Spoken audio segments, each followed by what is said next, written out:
All right. Grace and peace to everybody. Uh, instead of working today, I am snowed in. And so, since I'm here at home, snowed in, getting sick, why not make a video, So, I apologize for the extra stuffiness, but, it is what it is. But today's video, I am going to be going over a comment section interaction between brother Adrian Mason, and Kevin Morgan, I believe is his name.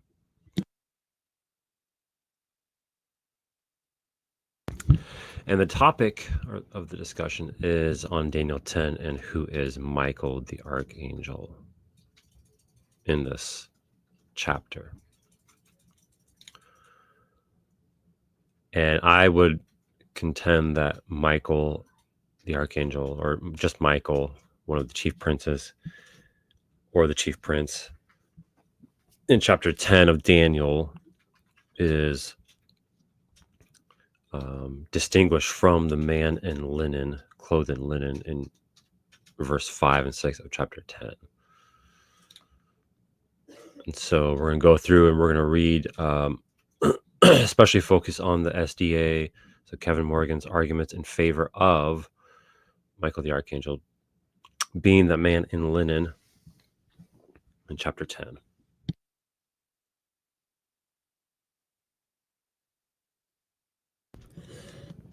Now, I don't have an issue per se with people saying that Michael the Archangel is a title for Christ, but I'm very wary of it. I don't hold to it personally. I'm very wary of it. I would say those who have that don't hold to the Trinity, and if they hold to that doctrine, end up having some very big issues with saying that Christ, who is not Yahweh himself, is Michael the Archangel. I guess they could still say it's a title, but Scripture only reveals so much about the angelic host, anyways, and I always find it what's the right word? Not disturbing, but I guess a little concerning when we take every instance of an angelic being that's spoken of in the Bible and we apply it to Christ. So you end up having no revelation, or very minimal revelation, on the angelic host, which, there's only going to be some, or there should only be so much anyways, because, we're not here to worship and heavily focus on angels. But, it is pretty fascinating that even to think about that there are various types of angelic beings, whether you want to say it's in the spiritual realm or another dimension where God dwells. And so I think it's even just on that point, when it speaks of Michael the Archangel, why not just leave it as a angelic being that is the archangel? And some people will say there are multiple archangels. Some will say that only Michael is the archangel. And Scripture does not say one way or the other, in my personal opinion. There very well could be other archangels that are under. So if Michael is the chief archangel, there could be other ones underneath him that are archangels as well. There's no reason why there couldn't be.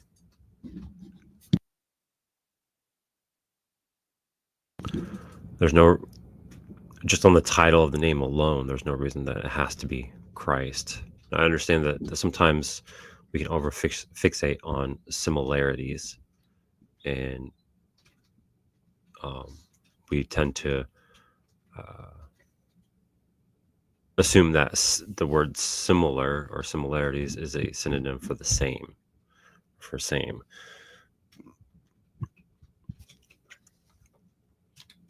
And this, in my opinion, is an issue with this teaching. Now, I do understand as well that there are a number of Protestants back in the Reformation days that did hold to this, that Michael the Archangel is, in fact, Christ, a title for Christ.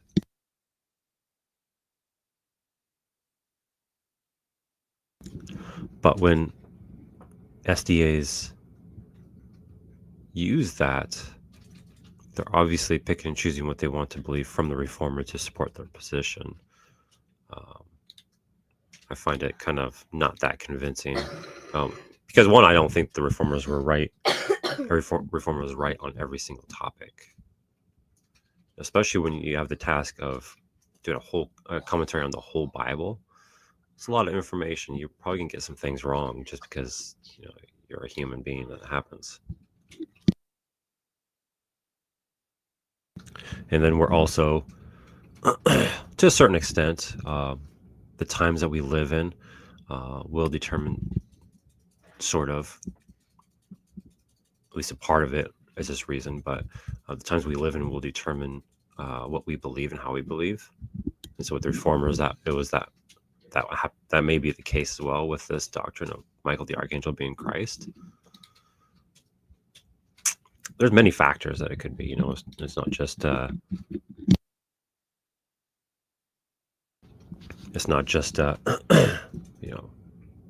they got it from the text alone, because some of their arguments that they read, like John Gill and his reasoning for it, it's just not convincing in my opinion, personally.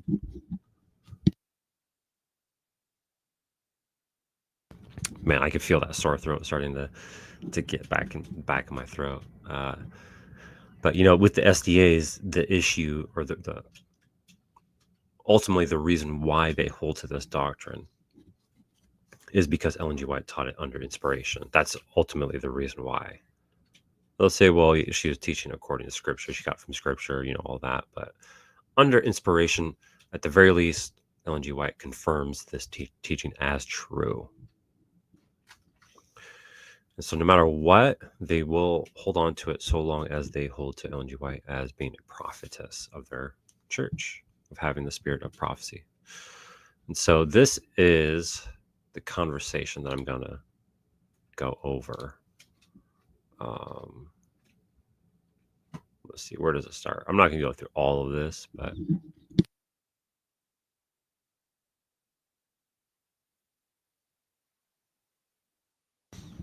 all right. Let's see. Oh yeah, this is the page that I'm on, is called Ellen White Reconsidered.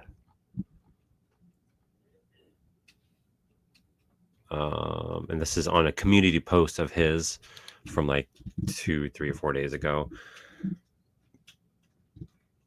Okay, let's see. Yada, yada, yada, yada. Let's go. Let's find out where it starts.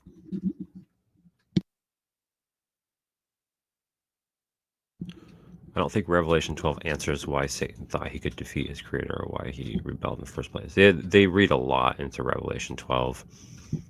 Again, because there's only so much information on the angelic host and what happens in that realm and what happened in the past. And so there's going to be a lot of speculation. And again, I don't, when I'm going after the SDAs on these doctrines, is not because I think it's blasphemous or erroneous, or heretical. I don't have a problem with people speculating and digging deeper into things like the angelic host. The issue with the Adventist church is that it is a God-breathed truth for them. It's not just an opinion of a commentator like a John Gill or John Calvin or a John Wesley, where you can read it and you can say, oh, that's dumb, I'm not going to believe that, and then move on, and there's no issue because he's not inspired. But for the SDA, Ellen G. White taught certain things or confirmed certain things under inspiration, actually a lot of things under inspiration.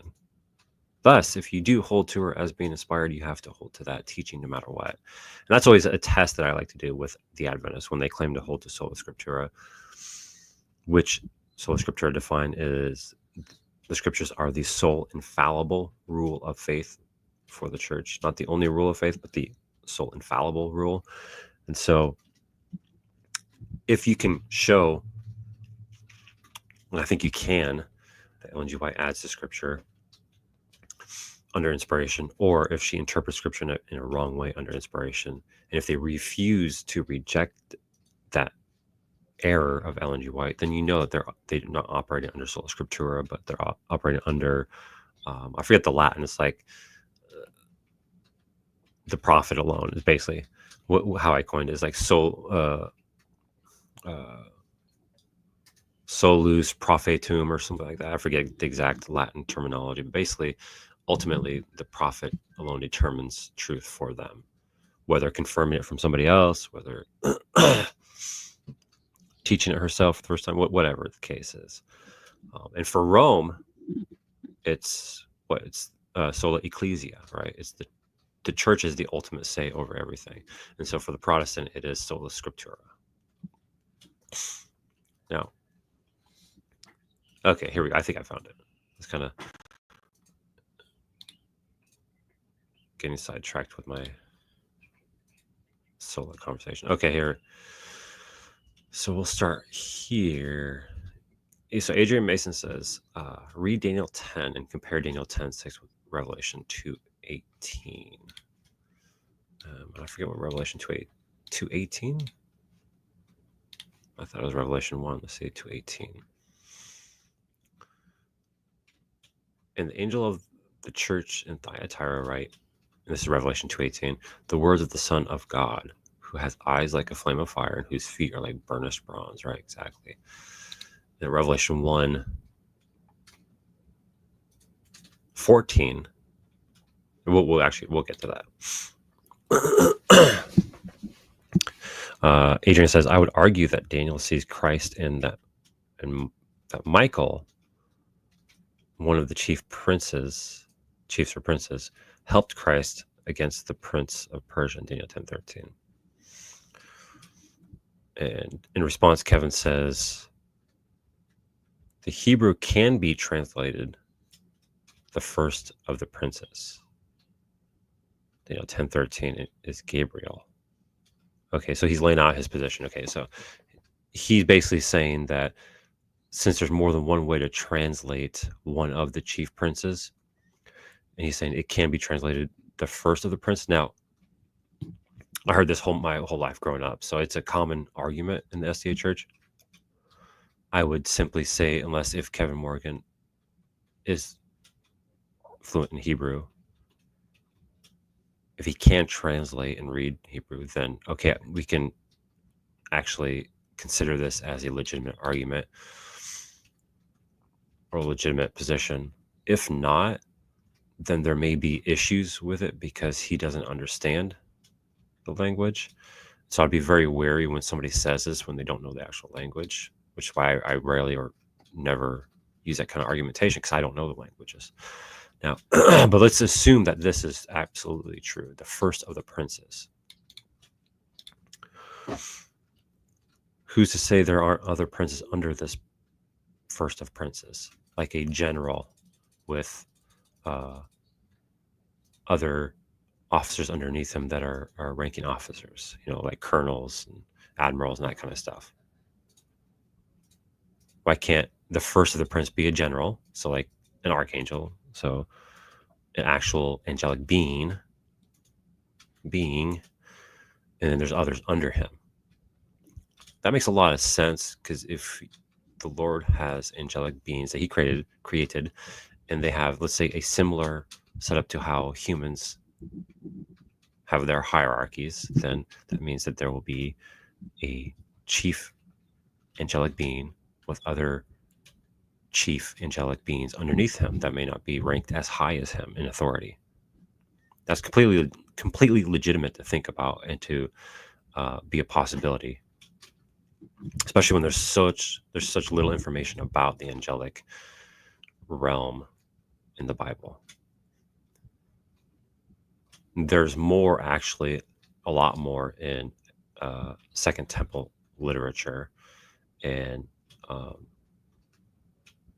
so people tend to go to those a lot more when they're talking about the angelic realm. He says Daniel 10:13 is Gabriel. Okay, so he's saying, and we'll look at the text as well too here, but we're getting the conversation going. 10:13 is Gabriel, an angel, talking about Michael, your prince. Okay, so he's talking about Michael, your prince in 10:21. Okay. Seeing as Daniel has seen Gabriel twice, Adrian says, why doesn't he name him? The Daniel 10:6 next Revelation 2:18 description is practically 1-to-1, and that's a good point. Is that when we get to the text in Daniel 10:5 and 6, we'll see that there is a description about a man that is clothed in linen, and we see in the New Testament an actual description and who that is being spoken, who that is, and it ends up being Christ. And then what you see, or what I think you see in the scriptures, is Michael the archangel being distinguished separate from Jesus Christ, the Messiah, who is the man clothed in linen with the fiery eyes, body like a beryl, so on and so forth.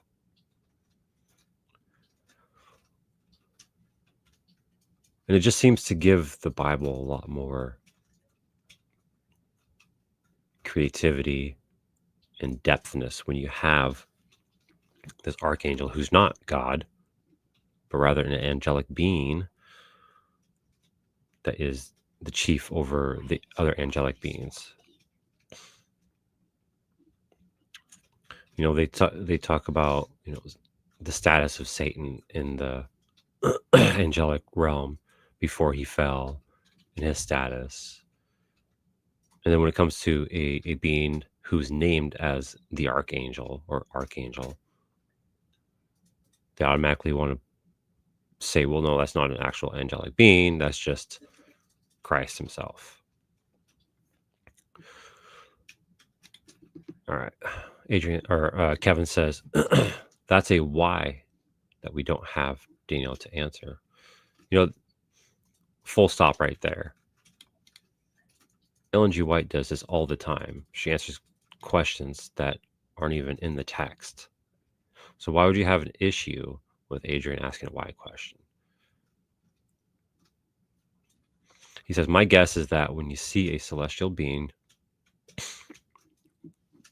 you're probably not on a first name basis with him. Well, probably not, but Gabriel did appear to Daniel in chapter 8 and in chapter 9. So it seems like he would be on a first name basis with Gabriel at the very least. And so if he was appeared to him a third time in chapter 10, he probably would write something like, and the man Gabriel appeared to me in vision. Or the man Gabriel returned to me a third time in vision. You know, he would have some identifier like that if it was speaking of Gabriel.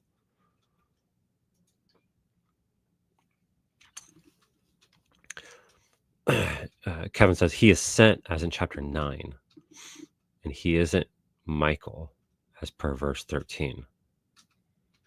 He makes no other identification of himself. Neither did he in chapter 9. That identification came in 8:16. I get what you are saying about the brightness of this individual between Daniel 10 and Revelation, but so STAs do this all the time. They'll take these similarities and say, well, it's speaking of the same thing because it has the same words. They even do this with Michael the Archangel of Jude 9, and they'll compare it with other things in the Bible that, like the phrase, the Lord rebuke you. I think they go to like Zechariah 3, you know, make the point there that that's proof that it's God. But yet here, when it doesn't support their position, but rather is against their position, they will just brush it aside. He says, but let's just pretend you are Daniel at the time of the vision without recourse to the parallel in Revelation. Gabriel is described as appearing as a man, as are all other angelic beings that they see. So appearing as a man is not unique to Gabriel. chapter 8 and 9 take place in connection, he says, with each other, which, no, they don't. That's an SDA presupposition. However, chapter 10 has a gap of several years, so Daniel has to describe the one who visited him afresh, and in doing so, he describes the divine visitor as a certain man. So, I think that's utterly irrelevant, the gap, because I'm sure we all can understand this, that if you had some very traumatic event happen in your life, whether positive or negative, it gets stuck in your head and doesn't go away, and you can vividly remember that. Sometimes if it's very traumatic in a negative sense, you'll forget it completely, and it's something will trigger your mind later on in life and you'll remember it. Either way, though, even if he did completely forget what Gabriel looked like from chapter 9, when he appeared in chapter 10, he probably would have remembered right away, you're the man, Gabriel. This is just kind of like grasping at straws, really, in my opinion, to try to brush aside the not similarity, but the sameness of the man in linen in chapter 10 of Daniel and Revelation 1 and 2. He says, the word in Hebrew, certain, translated as certain, could be, now here it is again, could be taken, or he says up here, can be translated. So they always do this. They always take these exceptions or these these things that Christians in general don't acknowledge, or not acknowledge, but don't use, or translators don't use, because they're the translators and they, for the most part, know better than you or I when translating the Bible. And they don't translate it that way for, probably various reasons. I mean, the grammatical structure, the way the sentence works and how it flows and how it interacts with the rest of the context definitely matters as well too when translating not just a certain word with a semantic domain. So you could say it could be taken. Sure, it could be. But he says could be taken as an indication that he recognizes him, for he is a certain man. Now, could be doesn't mean it has to be, right? He could be saying it is a specific man, and the reason why he says that is this specific man is of utmost importance because he's the one giving him the vision, the details of the vision.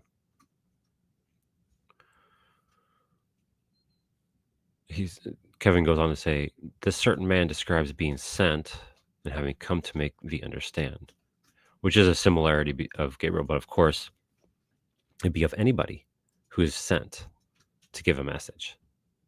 You'd say the exact same things of any angelic being, or of Yahweh taking on flesh to come and give a message. While what you notice is interesting, which I have a feeling he doesn't really care that much about it, seems to me the bulk of the evidence points to the same messenger being seen in chapter 8, 9, and 10. Now, he didn't even go over the bulk of the information, bulk of the evidence, I mean, and his evidence is very, very weak. Let's stop sharing the screen. I'm gonna actually present.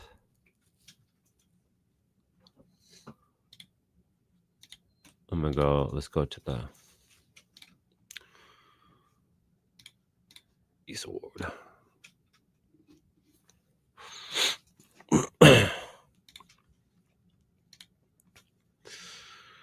All right.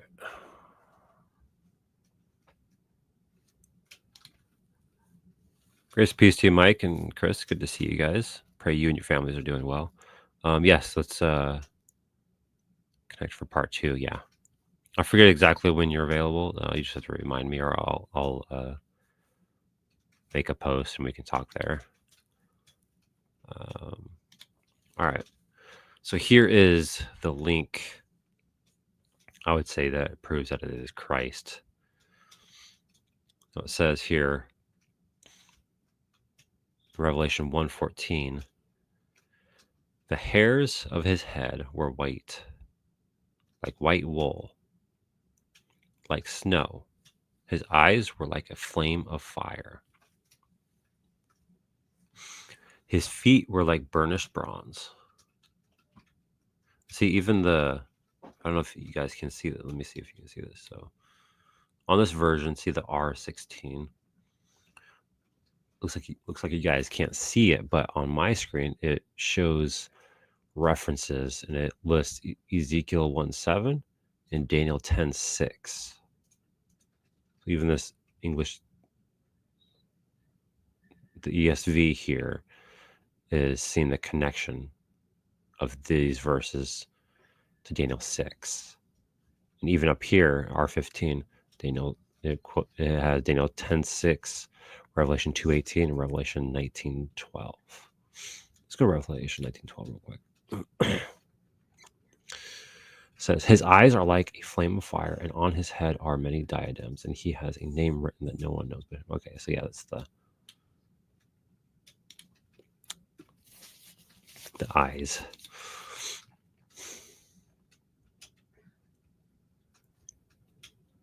Let's see here. Okay. Oh yeah. His feet were like burnished bronze, refined in a furnace, and his voice was like the roar of many waters. So there's even the voice has a description, and it's the roar of many waters, which is essentially, I think, saying the same thing as in Daniel 10, where it says his voice is like the voice of a multitude. So I think in Revelation, waters doesn't mean it has to be every single time, but it can mean multitudes of people. So essentially saying the same thing that Daniel 10:6 is. Or even if it doesn't have, you don't interpret water that way, it's still water is, if you've ever been by a river, it is very, very loud and drowns out all noise around you. Okay, so there's the description. Even this version here points out that is quoting from Daniel 10:6 amongst other places.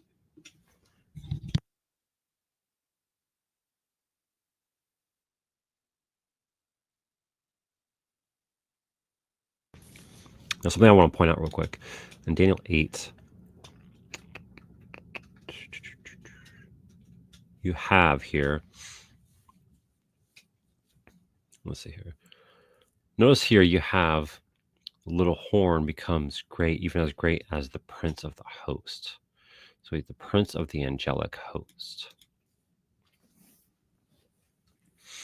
So this could be an angelic being, or it could be Christ himself. I would say it's Christ, personally. Because if you go down to verse 25, it shows here that it's speaking of the prince of princes. The little horn shall rise up against the prince of princes.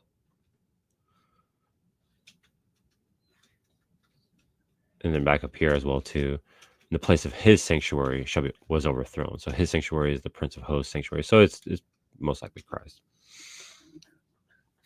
Now, what Kevin Morgan was talking about is down here, right? Gabriel is mentioned. So we have Daniel seeking to understand the vision, and behold, there stood before me one having the appearance of a man. And I heard a man's voice between the banks of the Uli. So there's another man there. Now notice this here.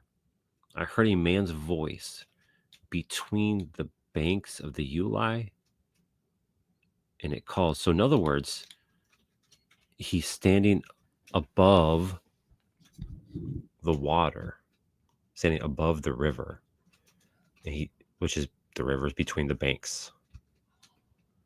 And this man's voice called to Gabriel, make this man, that is Daniel, understand the vision. So why I pointed that out is we go to 12, and it's verse 6. Notice here.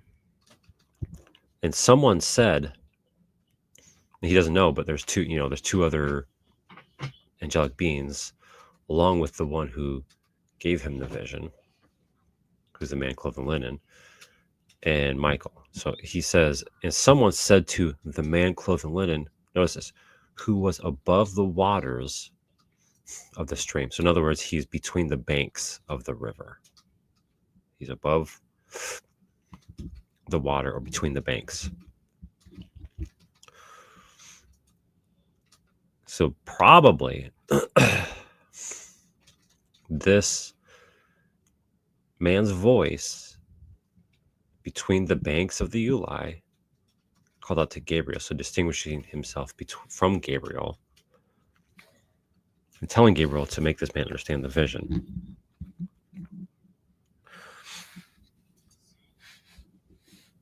So at the very least, this man in linen, if we make that connection, seems to be distinguished from Gabriel as a different being than Gabriel.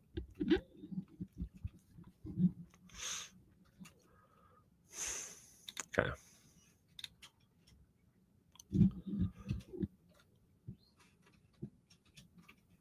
Oops, where'd it go? Okay, so let's go.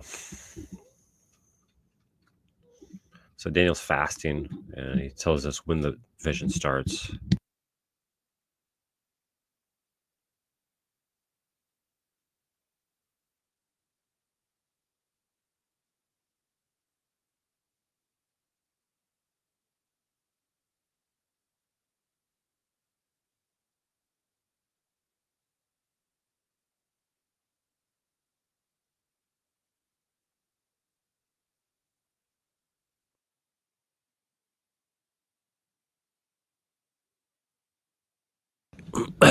Excuse me, I had to blow my nose and drink some water, but man, my throat is definitely getting pretty sore. Which I think that's what I hate most about a cold is a sore throat. All right. It says, verse 5, I lifted up my eyes and looked, and behold, a man clothed in linen. Okay, so there's the first being that is identified. The man clothed in linen, with a belt of fine gold from Uphaz around his waist. His body was like beryl, his face like the appearance of lightning, his eyes like flaming torches, his arms and legs like the gleam of burnished bronze, and the sound of his words like the sound of a multitude. In other words, like water. So we have almost an identical, this adds a little more detail, but almost an identical description of Christ in Revelation chapter 1.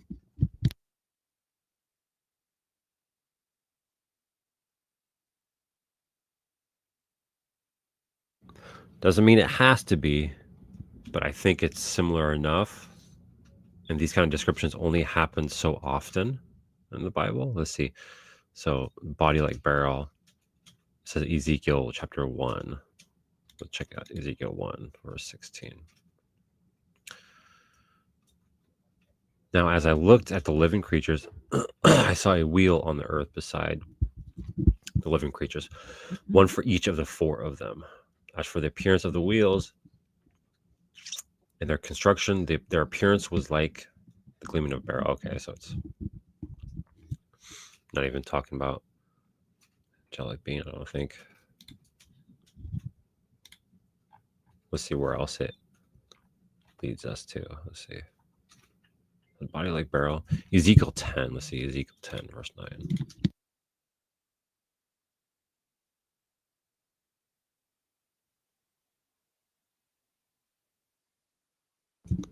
No, it's still the wheels. We don't want the wheels. All right, let's see.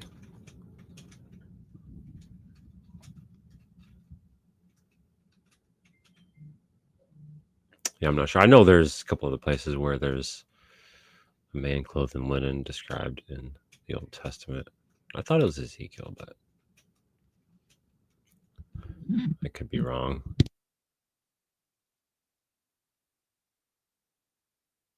But so far, okay, so with all of these descriptions I think it is safe to say that this is Christ here, and he's the same being that is in chapter 8 that speaks to Gabriel.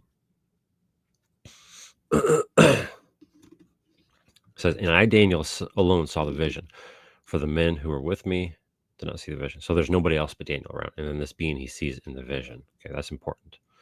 So I was left alone and saw the great vision, and no strength was left in me.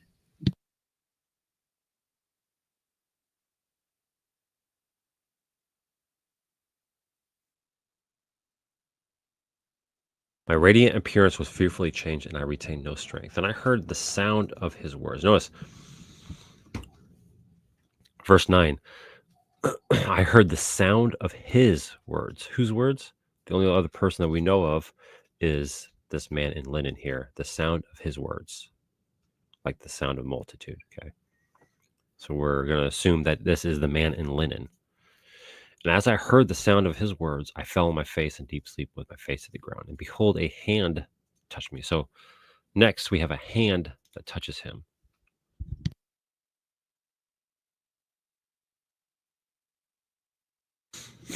So the question is, whose hand is this? I think it's safe to assume that it's the same hand of this being in verse 5 and 6, the man in linen, because there's no introduction of another individual.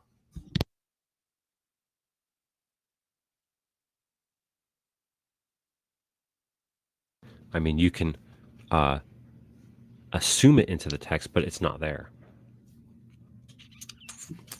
And I think this is where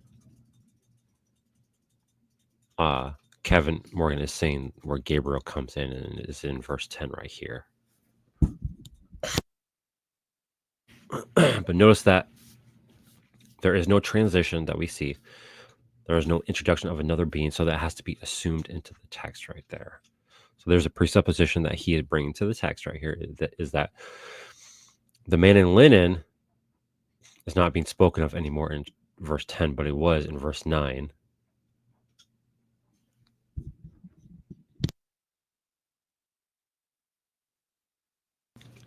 And why I think that fails is why I think that fails is this right here, the sound of his words. The sound of his words are coming from the man in linen. So even if this hand is a hand of a separate being, namely Gabriel, and not the man in linen, it is still the words that are the man in linens. Those are his words that are going to be revealing the vision to Daniel, not Gabriel. The only other way you get around that is, I guess, if you say that the man in linen is Gabriel.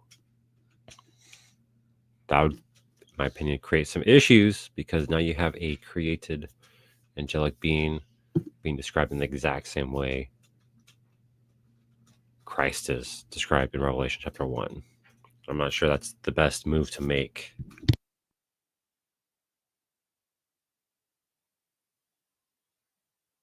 And so what Kevin Morgan does is he says the man in linen is one being, namely Christ. This hand right here and onwards is Gabriel, and Michael is the man in linen right there. But again, this is a presupposition that is forced onto this text here. We're not seeing it in the text. We're walking through it pretty slowly right now.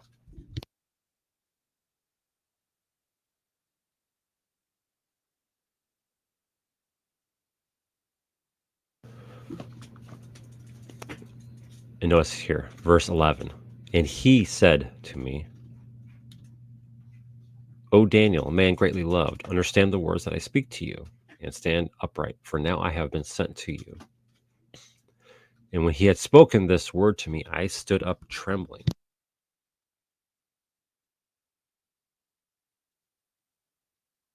Then he said to me, Fear not, Daniel, for the first day that you set your heart to understand and humble yourself before your God, Your words have been heard, and I have come because of your words. The prince of the kingdom of Persia withstood me 21 days.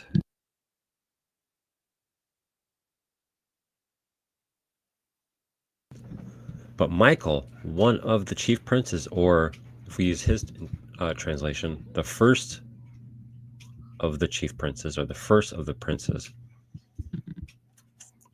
came to help me, for I was left there with the kings of Persia. Now,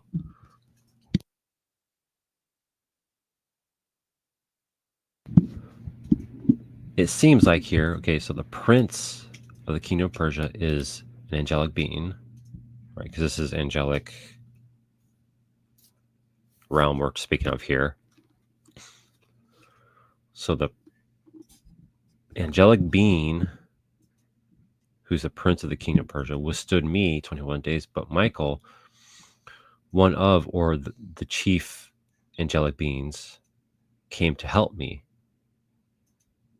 for I was left there with the angelic beings that are the kings of Persia. So it seems like this whole verse is talking about angelic warfare.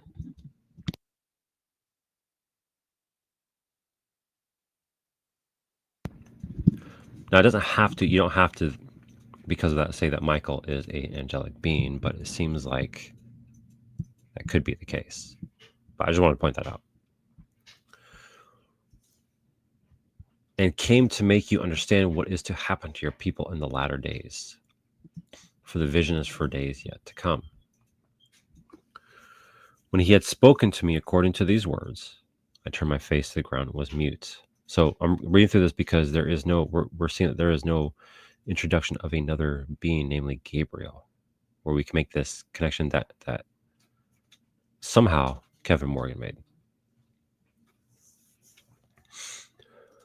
And behold, one in the likeness of the children of man. So this possibly could be another being right here, separate from the man in linen. Touched my lips, then I opened my mouth and spoke, and said to him who stood before me, O my Lord, by reason of the vision, pains have come upon me, and I retain no strength. How can my Lord's servant talk with my Lord? For now no strength remains in me, and no breath is left in me. Again, one having the appearance of a man touched me. So is this a separate one? Are we to assume that every time there is a mention of a description like this, there is a new being that is introduced? I guess it's a possibility. I don't think we need to conclude that.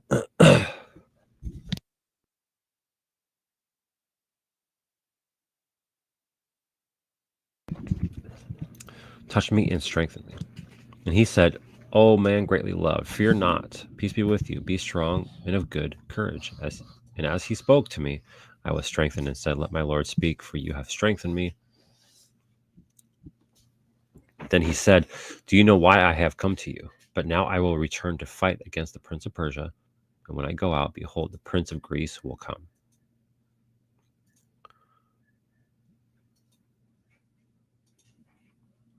So that's interesting because it's saying I must return to fight against the prince of Persia. So the beast system of Persia, right? And when I go out, behold, the prince of Greece will come. So in other words, there's a falling of the beast system of Persia and the introduction of the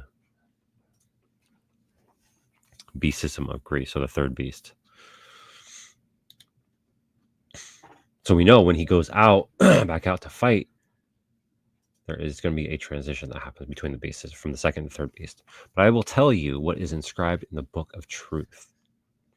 There is none who contends by my side against these except Michael, your prince. So there's a possibility, right? Let's say there's a possibility that this right here, behold, one in the likeness of the children of man, touch my lips. This could be an introduction of another being that is not the man in linen, but it's kind of a stretch to conclude that, but I guess it's possible you could. And so that would distinguish this being right here from Michael, but you still have not made the connection that is Gabriel or that Michael is the man in linen. There is no connection that is made in the text. That is another presupposition that the SDA has to make onto this particular text.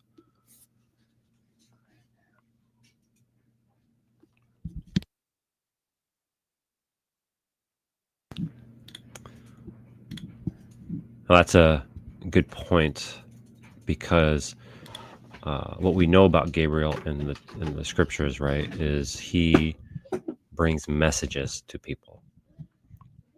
We're never told that he doesn't mean he doesn't, and he may, but from the text alone, he is the messenger. He's kind of like the one who gets on the horse and rides quickly to whoever needs to receive the message. He's probably not the only one that does that. But like Adrian just pointed out, if verse 20 is Gabriel, then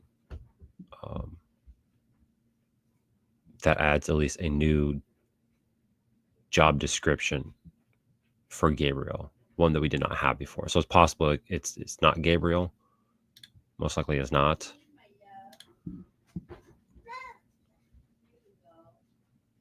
But yeah, that's a good point. And yes, Gabriel is mentioned in chapter 9. Exactly. Yeah. Exactly. Okay.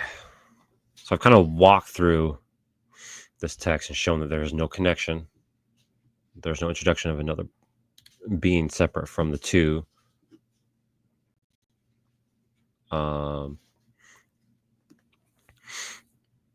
So again, it seems in chapter 10 and here in 12 that Michael is always mentioned separate from and distinguished from the man in linen. So we have here Michael, the great prince who has charge of your people. There shall be a time of trouble. That's where he stands up. This is distinguished from verse 5. Then I, Daniel, looked, and behold, two others stood, one on this bank of the stream and one on that bank of the stream. And we showed that in chapter 8, there's an individual that does this exact same thing. And he is distinguished from Gabriel in chapter 8. So this man, and someone said to the man clothed in linen, who was above the waters of the stream, how long shall it be till the end of these wonders?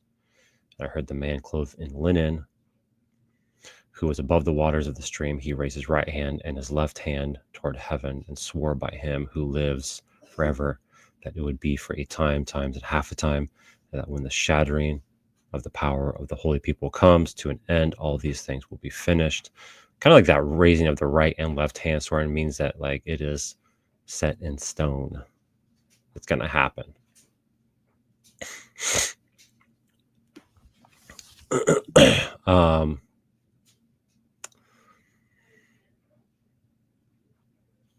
So the point of pointing all this out is that chapter 8, chapter 10 through 12, there is nothing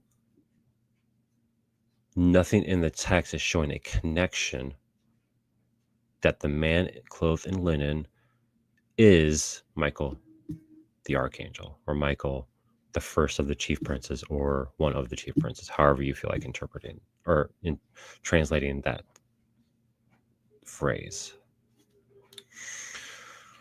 All right, so I'm going to stop sharing. I'm going to go back to the conversation.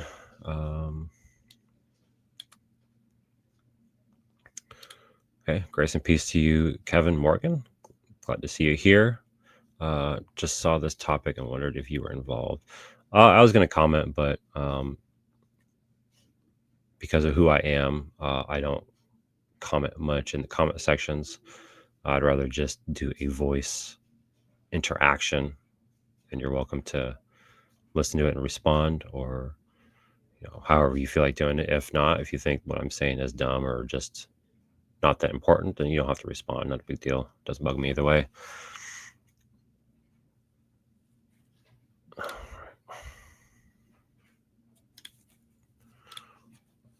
go back, see if there's anything more that is said from Kevin. All right, so I read that. Adrian says 11 years between 8 and 9. Okay, so you're talking about the gap, which I'm not sure if that gap really matters. Like if you see an angelic being, if I saw one, it came to me even in vision, I'd probably remember that for the rest of my life.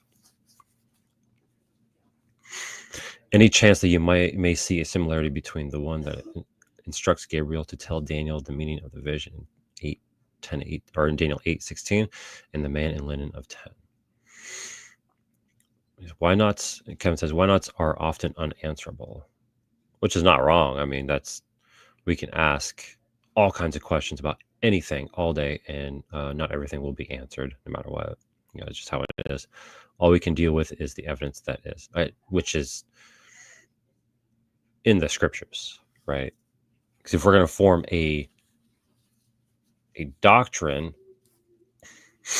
ultimately, what we're going to want to look at is that which is theonistos. We can take into consideration things that are not, but ultimately, if those things that are not theonistos contradict what is in theonistos, then we should not be using those to form that doctrine. At the very least, if we do form doctrine that way, where we look at apocryphal or pseudepigraphal works to help form doctrine, or to give more detail and more hardiness to our doctrines on specific doctrines, we should not be so adamant that other people believe and hold to those doctrines as truth.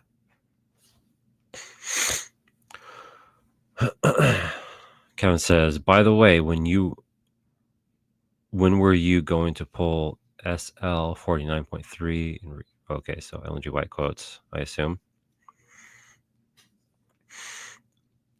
In verse 9, Daniel is left on his face in deep sleep. Then in verse 10, a hand of one who is sent touches him, and the one who now touches him speaks. Now, who is this?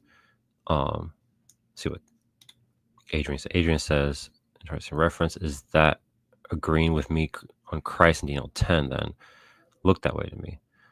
So how I would answer that is that it is the man in linen, because as I just explained, I don't see any introduction of a new being besides the man in linen. And when we look at, like in Daniel 8, verse 15, 16, and 17, right, it always says there is another man, another being there. And so for verse 15 and 16 in Daniel 8, it says, the man who was standing between the banks spoke to the one named Gabriel and said, make this man understand. So there's a clear identification of two beings there. We don't have that in Daniel 10 verses 10 onward. What we have is this being that showed up that is clothed in linen, and his words are like great multitude, and then his words are spoken of in 9 onwards. He has these words that are given to Daniel, which is the vision. So the man clothed in linen has the vision to give to Daniel, and they're in the words that sound like a multitude, and that is the vision of chapters 10 through 12. Which is why at the end in chapter 12, the man clothed in linen is asked, for how long will these things take place? And he gives them 1290 and 1335, I believe. And I'm probably wrong on those numbers. Let me actually, now that I said those out loud, I'm thinking I'm probably wrong on those. Let me look.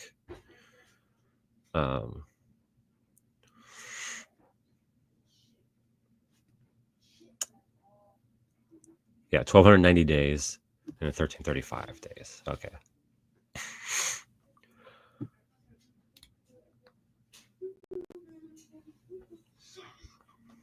Okay, almost So Adrian, am I still sharing the screen? Okay, yeah, all right. Okay. Okay. Adrian says, so Daniel sees Christ in 10 through 2 through 6. Then Gabriel comes to interpret. But Gabriel claims to have been with Michael fighting the Prince of Persia. Is that how you understand what Ellen White wrote? Here comes the next hurdle, the Daniel 10:13, one of. Well, whether it's one of or the chief of or the first of, it still does not have to be Christ. I already mentioned this earlier. It could be like how a human hierarchy is set up, like in the United States with the president being the commander in chief, and there's generals below him, or it could be the same thing, right? We don't know much about the angelic host and how their hierarchy is set up, but it makes sense that you'd have a head angelic being over all the angelic beings that is below Yahweh himself. Could be wrong. That may not be the case, but it seems like that would just make a lot of sense, especially when they are spoken of about making warfare or engaging in war with other angelic fallen beings. You have an orderly system, you have a hierarchy, you have job descriptions. It flows. Kevin says, I guess you can't find it. In Hebrew, the phrase one of the chief princes can also be translated the first of the chief princes, which, okay, that's fine. Either way. That doesn't bug me either way. I don't really, I don't translate Hebrew, so I can't speak on that. We learn in Jude 9 that Michael is the archangel, the ruler over the angels, who can use the name of the Lord to rebuke the devil, which probably other angels can do that too, right? We do that, right? If there is demonic oppression happening, you rebuke him by the power of the Lord. The Lord rebuke you. So again, there is a lot of, I would say, weak evidence to support his position that Michael the Archangel is Christ. Especially when you go over all the data in the book of Daniel. There isn't, I don't think, any connection there. Which is why I think they've gone now to Jude 9, which is still not a strong connection, but I guess a connection, which is why some of the reformers believe that Michael the Archangel is a title for Christ. Not outlandish or asinine to think that. It's just I don't think it is consistent with all of the data on Michael and Christ. And I think it kind of downplays in the angelic realm and because we have such little data about the angelic realm that we're given this pretty awesome picture of Michael the Archangel contending with the devil over the body of Moses. That's a pretty epic scene, and we believe in the supernatural. We believe that there are other realms or dimensions, whatever you want to call them, realms, dimensions, where angelic beings and other created beings that the Lord made inhabit. And we have this spiritual warfare that is happening right now as I speak. And you have this name of Michael the Archangel mentioned. And it just feels like, or it seems like to me, that when you say, well, no, that's Christ, you kind of downplaying to a certain extent what little data we have about that warfare that is happening. It's not really an argument for anything. It's just I like to think that let's keep all the data that we have about angelic beings and keep it referring to angelic beings. On a side note, what I notice is that in a lot of the Christian world right now, there are people who are going to a lot of extra biblical documents because there is such little information about the angelic realm and angelic beings in the Bible, and they're going to these other documents to form their doctrines on particular topics. And I think that can kind of get dangerous and get out of control very, very easily, very quick. Adrian says, Jude 9 dared not. In other words, he was not brave enough. Something Christ in humble human form did without fear many times. I'm gonna look at that real quick. So Jude 9. It's been a long time since I've read this verse. So we're going to go to Jude 9. Go. Durst not. What a funny sounding word. And Mounce's concise Greek English dictionary for Tolmeo, however you pronounce it, I'm not sure. It says to assume resolution to do a thing, to make up the mind, to dare, to presume, to have the face, to assume a bold bearing, and to be courageous are the definitions that William Mounce gives for the word translated as Durst in the KJV.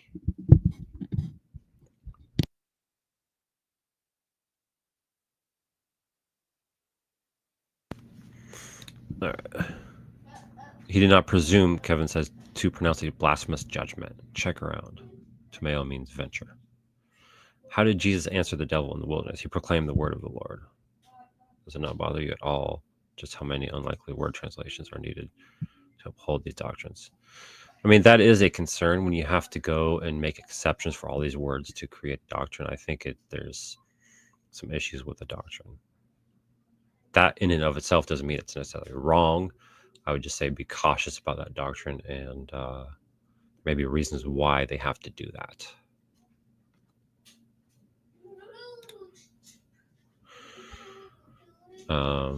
I'm not really seeing anything else about Daniel, and I have not seen a connection that Kevin Morgan made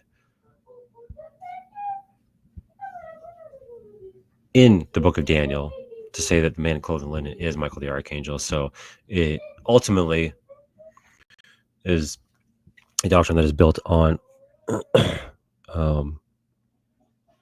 not much strong evidence in the scriptures, I would say. If you read some of the reformers on this, their reasoning is more, it's not from the text so much, but it's more they're reasoning logically, maybe philosophically in their mind and making this conclusion, which is why I don't hold to this. I don't think it's strong enough in the scriptures. In Daniel 10, I think it's kind of evidence of that Michael the Archangel is, in fact, an angelic created being who is separate from the man clothed in linen.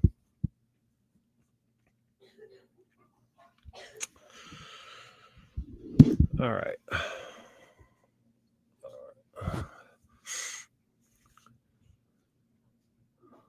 Let me see here.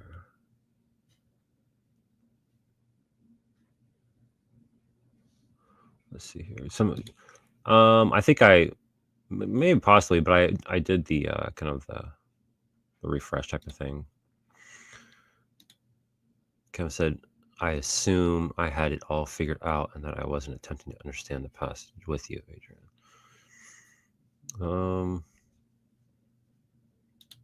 I don't know. Do you have it all figured out? I don't know. I mean, if you're just playing devil's advocate, then okay. All right. You just have to tell me what your position is then. Or if you don't know, you don't know. Not a big deal. I got the impression that you have it all systematized. I mean, again, I don't know anything about Kevin. I have no idea. I mean, he has a picture of Ellen G. White, so I assume he holds her in a very high regard, which means he studied her at least somewhat. And he is of an older race, an older age, and so I assume, again, that he has been studying this stuff for a while. Let's say, I don't know, 20 years. That's a long time. So you should have some things figured out. It doesn't mean you have everything figured out. But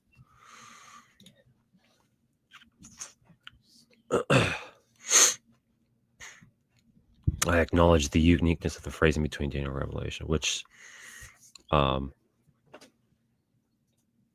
don't think there's anywhere else off the top of my head in Scripture that is a man is described with all of those same details other than Christ.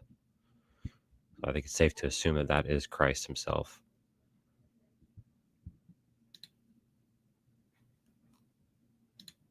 You didn't see me change my view as we discussed. I mean, I just read the parts relevant to Daniel 10, really. Beyond that,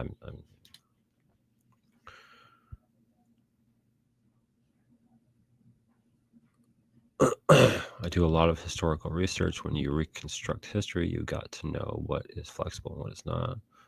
Yeah, true. Very true. Very true. I'd agree with that. Seeing as you brought the quote up, I missed the surprise. Plus, I don't read people well, so I like to give benefit of the doubt. There's a lot that is lost in conversations and comment section, which is why I don't do them much. One of the reasons why I don't do them much anymore. There's so much extra explaining you have to do before you can actually get to the meat of the conversation. And I just don't find it that beneficial, at least for me. You know, some people are really good at it, but I'm just not good at it.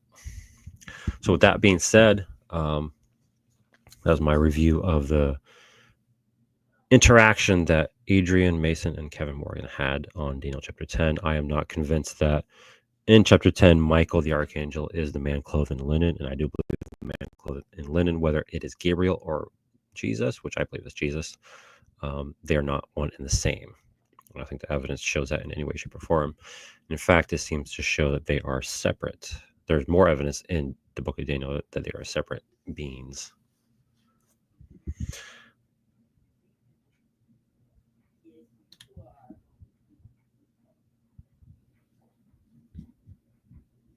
Interesting that you were willing to see the similarity between Daniel 10 and Revelation, but not between, you mean Zechariah 3:1 and 2? You mean the phrase, the Lord rebuke you? I mean, that would be, it's like an identical phrase, I believe. But other than that, the situations are completely different. I believe the Zechariah 3 has to do with, I forget off the top of my head. Is it, let's go to it real quick. And I'll probably get off. Zechariah 3. Let me present. All right. Zechariah, yeah, okay. The about Joshua. Then he showed me Joshua the high priest standing before the angel of the Lord, who's probably, most likely, Christ. I think most people would hold to that. And Satan standing at his right hand to accuse him. And the Lord said, so, and Yahweh said to Satan, Yahweh rebuke you. Isn't that interesting? And Yahweh said to Satan, Yahweh rebuke you. So whether Michael the archangel, when he says that, is Yahweh or not, I think it would hit different if the Son is saying Yahweh rebuke you as opposed to an angelic being. But either way, that's just something interesting. Yahweh rebuke you, O Satan. Yahweh who has chosen Jerusalem rebuke you. Is not this a brand plucked from the fire? So when he gets rebuked, it's because Satan is there to accuse. And so most likely, whether Jude, where it says, when the archangel Michael, contending with the devil, was disputing about the body of Moses, he did not presume to pronounce a blasphemous judgment, but said, the Lord rebuke you. What's interesting is that the devil or Satan is there And most likely he is doing the same thing as in Zechariah 3. He is accusing, and there are traditions that the rabbis have that Michael, the archangel, was placed to guard over the burial mound of Moses, and Satan came there, the devil came there to accuse Moses that he was not worthy of having a proper burial because he was a murderer. And that makes a lot of sense, because whenever the devil shows up and is messing with any of the angelic beings, he's always there to accuse. That is what he does. That's one of the glorious things about the gospel and the message of reconciliation, is that if the devil even tries to accuse, there is no grounds for it.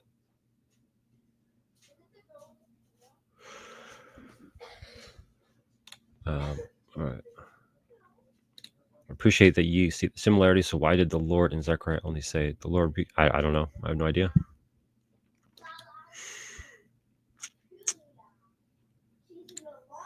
I expect you to use the Zechariah text much earlier in our conversation. Zechariah doesn't have the dare not but clause, which that, of course, is a good point.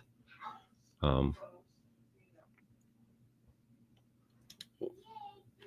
similarities, but there's also differences, right?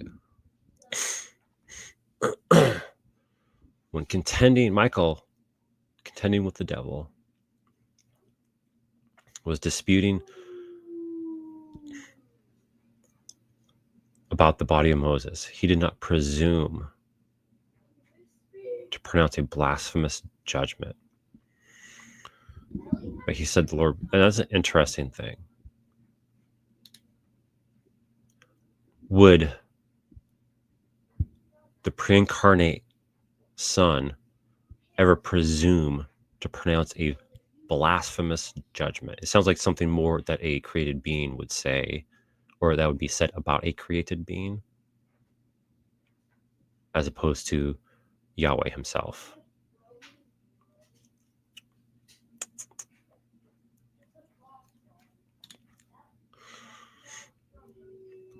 Bring him a railing, blasphemous, yeah.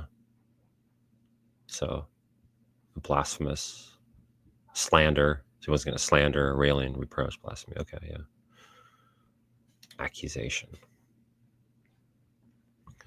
Distinction, discrimination, judgment, decision, award, adjudication. Okay, so an adverse sentence, judgment, judicial process, trial. Also makes me wonder, this is happening pre the cross. And so he does not presume to pronounce a blasphemous judgment against the devil, but simply says, Yahweh rebuke you.